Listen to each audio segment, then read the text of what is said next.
উদ্ভ্রান্ত সেই আদিম যুগে স্রষ্টা যখন নিজের প্রতি অসন্তোষে নতুন সৃষ্টিকে বারবার করছিলেন বিধ্বস্ত, তার সেই অধৈর্যে ঘন ঘন মাথা নাড়ার দিনে রুদ্র সমুদ্রের বাহু প্রাচী ধরিত্রীর বুকের থেকে ছিনিয়ে নিয়ে গেল তোমাকে।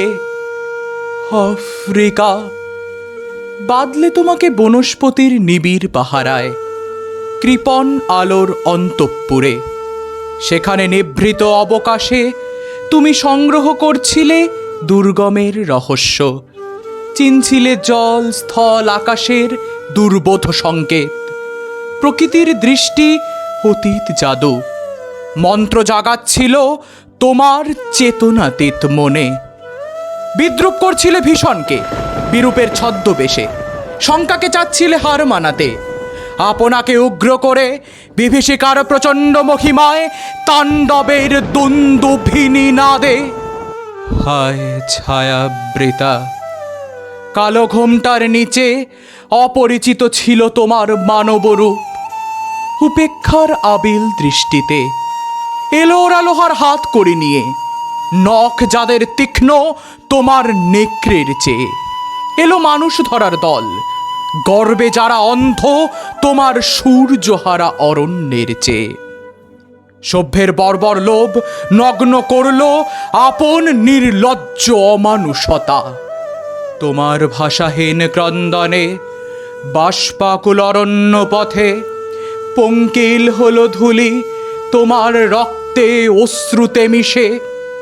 দস্যু পায়ের কাটামারা জুতোর তলায় বিভৎস কাদার পিণ্ড চিরচিহ্ন দিয়ে গেল তোমার অপমানিত ইতিহাসে।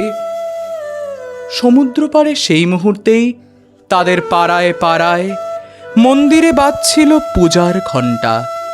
সকালে সন্ধ্যায় দয়াময় দেবতার নামে শিশুরা খেলছিল মায়ের কোলে, কবির সঙ্গীতে বেজে উঠছিল সুন্দরীর আরাধনা। আজ যখন পশ্চিম দিগন্তে প্রদোষকাল ঝঞ্ঝা বাতাসের ঊর্ধ্বশ্বাস, যখন গুপ্ত গহ্বর থেকে পশুরা বেরিয়ে এলো, অশুভধ্বনিতে ঘোষণা করল দিনের অন্তিম কাল। এসো যুগান্তের কবি, আসন্ন সন্ধ্যার শেষ রশ্মিপাতে দাঁড়াও ওই মান হারা মানবীর দ্বারে। বলো ক্ষমা করো হিংস্র প্রলাপের মধ্যে, সেই হোক তোমার সভ্যতার শেষ পুণ্যবাণী।